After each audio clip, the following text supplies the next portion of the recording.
साथियों नमस्कार, स्वागत है आप सभी का एक और शानदार इन्फॉर्मेटिव वीडियो में। साथियों आज के इस वीडियो में हम जानकारी देंगे कि अगर आप केसीसी यानी किसान क्रेडिट कार्ड लोन स्कीम के माध्यम से लोन प्राप्त करना चाहते हैं 5 लाख रुपए का या फिर 10 लाख रुपए का, तो आपके पास मिनिमम यानी कम से कम कितनी जमीन होनी चाहिए, यानी आपके पास कितनी जमीन हो तो आपको केसीसी स्कीम के माध्यम से 5 लाख रुपए का या फिर 10 लाख रुपए का केसीसी लोन मिल सकता है। आज के वीडियो में हम आपको इसी विषय पर पूरी जानकारी डिटेल से देने वाले हैं कि आपको कितनी जमीन पर कितना केसीसी लोन मिलता है, इसके क्या मानक होते हैं। क्योंकि जब भी कोई भी किसान केसीसी लोन लेने की सोचता है तो सबसे पहले उसके दिमाग में यही प्रश्न आता है कि मेरे पास इतनी जमीन है तो मुझे कितना केसीसी लोन मिलेगा। आज के इस वीडियो को देखने के बाद आपके मन में ये डाउट नहीं रहेगा, आपका ये डाउट दूर हो जाएगा। आप घर से खुद ही कैलकुलेट कर पाएंगे कि आपके पास में अगर इतनी जमीन है तो आपको कितना केसीसी लोन मिलेगा। आप दूसरों को भी बता पाएंगे कि आपके पास अगर इतनी जमीन है तो आपको मैक्सिमम इतना ही केसीसी लोन मिल सकता है। क्योंकि ये जो लोन की लिमिट जारी होती है, ये बैंकों के पास एक मानक होता है स्केल ऑफ फाइनेंस का, यानी फसल वित्तमान का। उसी के आधार पर देश के सभी बैंक केसीसी लोन की लिमिट जारी करते हैं। वो उसके ऊपर जाकर के या फिर उसके नीचे आकर के लोन की लिमिट जारी नहीं करते हैं। तो आप लोग बहुत ही आसानी से खुद ही कैलकुलेट करके निकाल पाएंगे कि मेरे पास जब इतनी जमीन है तो मुझे बैंक इतना लोन दे ही देंगे। आप उनसे जाकर के कह भी सकते हैं, मान लीजिए आपके पास जितनी जमीन है, आपने कैलकुलेट करके निकाला कि आपको 5 लाख का लोन मिल सकता है।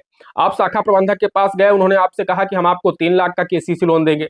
तो आप उनसे कह सकते हैं कि महोदय जब स्केल ऑफ फाइनेंस इतना है, मेरे खेत में ये फसलें होती हैं, तो आप मुझे 3 लाख केसीसी लोन क्यों दे रहे हैं, मेरा तो 5 लाख बन रहा है। तो आप 5 लाख उनसे जब कहेंगे, उन्हें लगेगा कि ये जानकार व्यक्ति है, तो वो आपको 5 लाख रुपए का केसीसी लोन देंगे।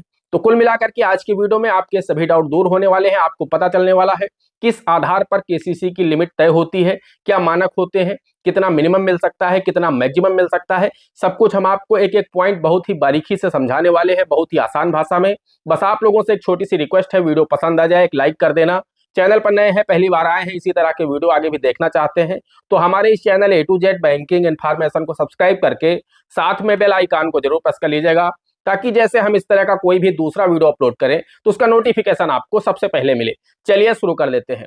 दोस्तों मैंने आपको बताया कि जो केसीसी की लिमिट तय होती है वो इससे कोई भी मतलब नहीं होता है कि आपकी जमीन कितनी महंगी है या फिर आपकी जमीन कितनी सस्ती है, इससे कोई लेना देना नहीं होता है। आपकी केसीसी की जो लिमिट तय होती है वो आपके खेत में बोई गई फसलों के आधार पर तय होती है, यानी आपकी जमीन कितनी सस्ती है या कितनी महंगी है, इससे आपकी केसीसी की लिमिट पर कोई फर्क नहीं पड़ता है। आपकी केसीसी की लिमिट पर अगर फर्क पड़ता है तो इस बात से पड़ता है कि आपने अपने खेत में जो फसलें बोई हैं उनकी लागत कम है या ज्यादा है। अगर ज्यादा लागत वाली फसलें आपके खेत में बोई गई हैं तो निश्चित रूप से आपको ज्यादा केसीसी लोन मिलेगा। वहीं अगर आपके खेत में कम लागत वाली फसलें बोई गई हैं तो फिर आपको निश्चित रूप से कम केसीसी लोन मिलेगा। तो आइए अब हम आपको बता देते हैं कि किस तरह से इसका मानक तय होता है, किस तरह से केसीसी की लिमिट तय की जाती है। तो मैंने आपको बता दिया कि जमीन से कोई मतलब नहीं है, पहली चीज तो आप लोग ये समझ लीजिए। क्योंकि बहुत सारे लोग बैंक में जब आते हैं मुझसे बोलते हैं कि सर मेरी जमीन बहुत कीमत वाली है, मुझे ज्यादा केसीसी लोन चाहिए, मुझे ज्यादा केसीसी लोन सैंक्शन कराइएगा। तो हम आपको बताना चाहते हैं, उन लोगों को भी समझाते हैं कि आपकी जमीन हाईवे के नजदीक है, आबादी के नजदीक है, प्लाटिंग के नजदीक है, इससे कोई फर्क नहीं पड़ता है। फर्क सिर्फ इससे पड़ता है कि आपके खेत में जो फसलें बोई जा रही हैं वो अगर ज्यादा लागत वाली है तो आपको ज्यादा केसीसी लोन मिल जाएगा। आपकी जमीन 1 करोड़ रुपए बीघे की हो तो भी आपको उतना ही केसीसी लोन मिलेगा। आपकी जमीन 1 लाख रुपए बीघा की कीमत की है तब भी आपको उतना ही केसीसी लोन मिलेगा, अगर सेम फसलें दोनों खेत में बोई गई हैं।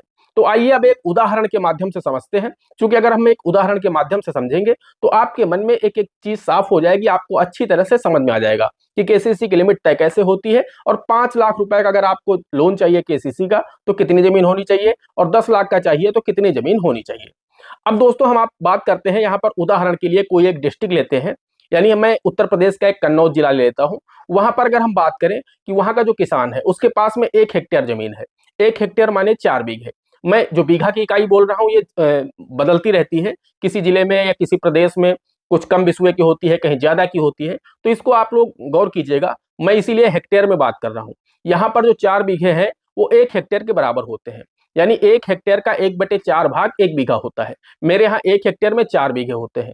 तो आपके यहाँ जितने भी बीघे होते हैं उस हिसाब से आप कैलकुलेट कर लीजिएगा। मैं हेक्टेयर की इकाई में इसीलिए बता रहा हूँ। तो उस किसान के पास मान के चलिए 4 बीघे जमीन है, 1 हेक्टेयर है। 1 हेक्टेयर जमीन माने 4 बीघा। तो वो बोता क्या है, अपने खेत में आलू की फसल लगाता है। तो सबसे पहले तो आलू का स्केल ऑफ फाइनेंस क्या है, स्केल ऑफ फाइनेंस को पहले समझ लेते हैं। स्केल ऑफ फाइनेंस एक फसल वित्तमान होता है, एक एक कागज होता है जो अप्रैल महीने में ही सभी बैंकों को जारी किया जाता है। यानी आपके जिले में जो एक BLBC कमेटी होती है, बैंक लेवल बैंकर्स कमेटी जो होती है, ब्लॉक लेवल बैंकर्स कमेटी, इसके साथ ही साथ उसमें जिला अधिकारी होते हैं, जिला कृषि अधिकारी होते हैं, उसके बाद DDM होते हैं नाबार्ड के।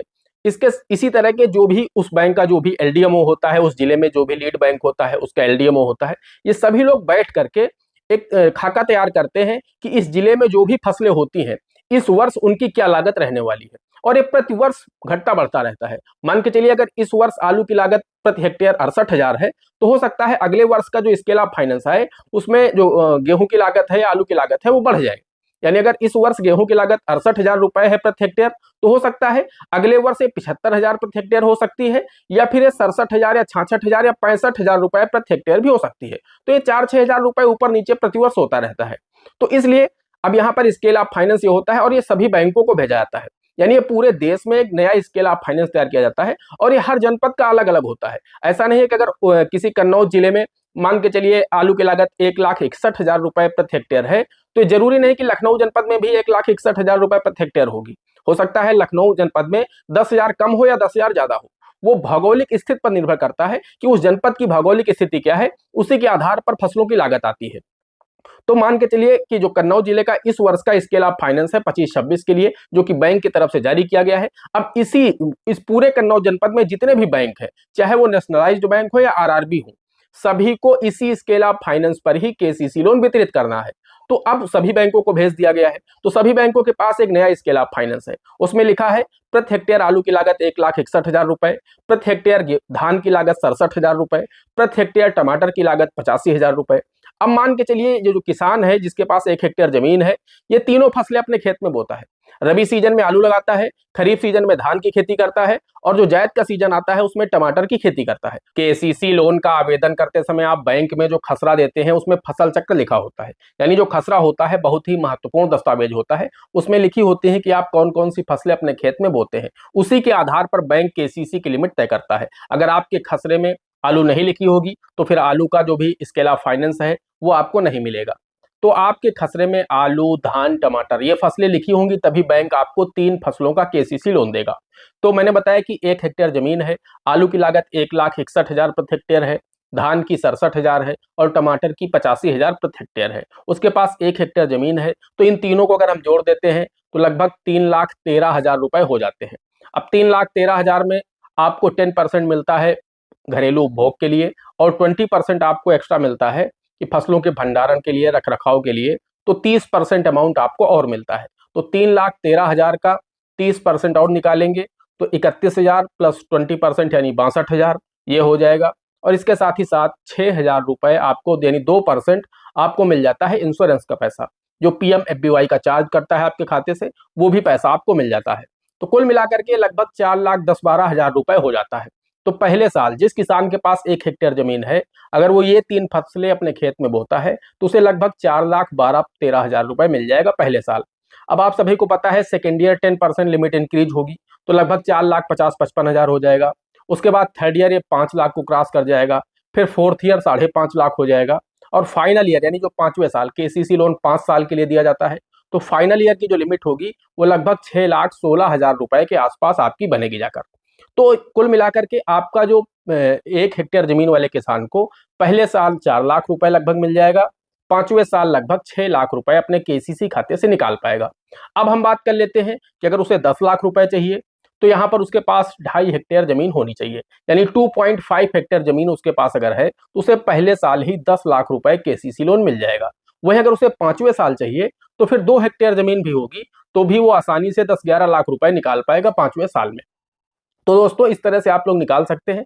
अब ये डिपेंड करता है कि आपके क्षेत्र में कौन सी फसलें होती हैं। अभी जरूरी तो है नहीं कि सभी के यहाँ धान होता है, आलू होता है और टमाटर होता है, किसी के यहाँ कोई दूसरी फसलें होंगी।